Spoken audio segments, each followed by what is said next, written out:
私、名前が中村正也と申します。現在、イオングループの中の、関連会社、エイジサービスという会社で、現在、人事、総務全般をですね、総合的に統括する、今現在、職務で仕事をしています。年齢は59歳で、日本でいう定年が60歳というところにもうあと少しというところではあるんですけれども、現状では65歳まで今の仕事をそのまま延長して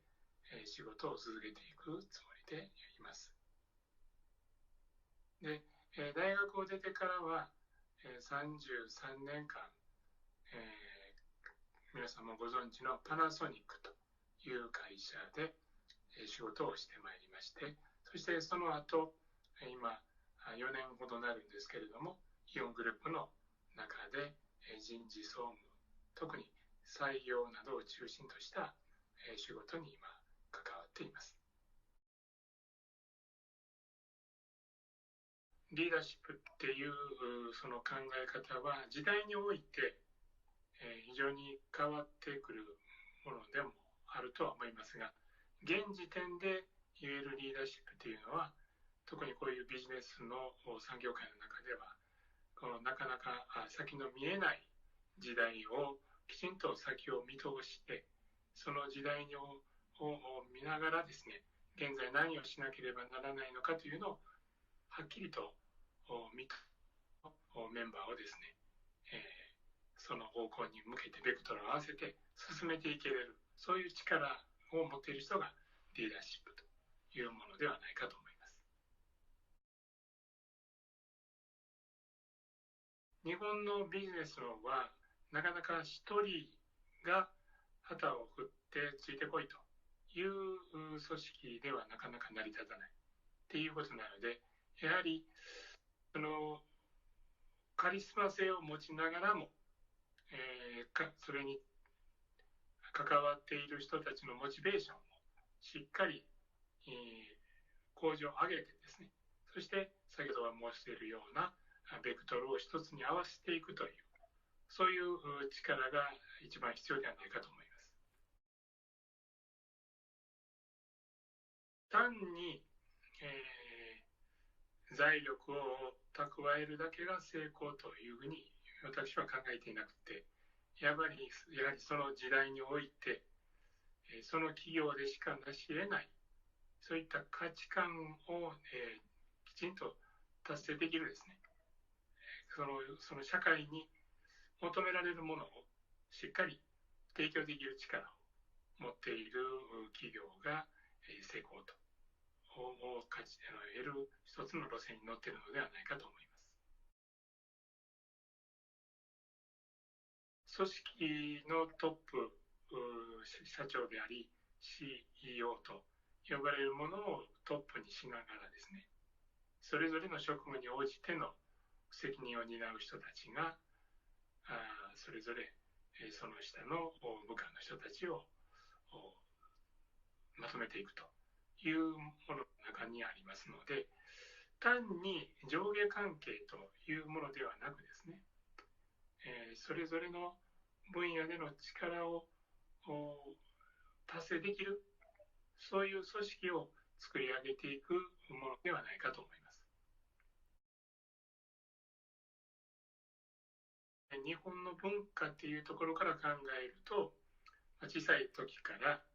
学校というところで教育を受ける。その時に先生であったり、校長先生であったりという、そういうやはり上の立場の方から指導を受けるということに、日本人の場合は非常に慣れ親しんでいるというところがあって、それが社会に出てもですね、そういった上からの指示に導かれながら仕事をするというのは得意なんですけれども、ただ、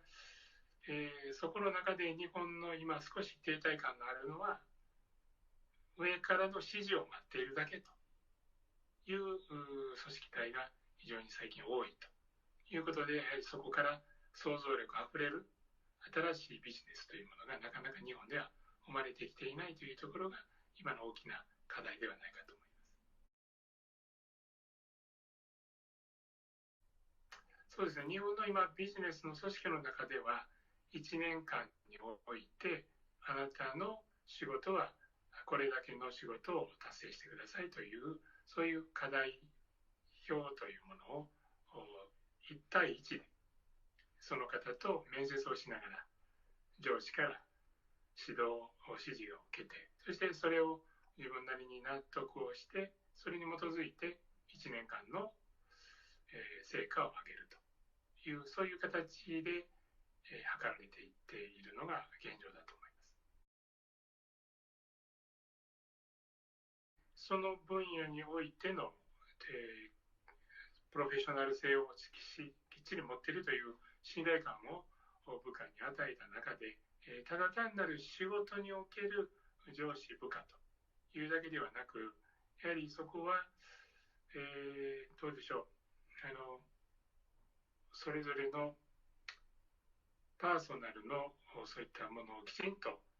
それぞれのパーソナリ性をですね見出して、そしてそれぞれの方向性をですね、人それぞれの方向性をしっかりと見定めながら自分の求めていく方向性にですね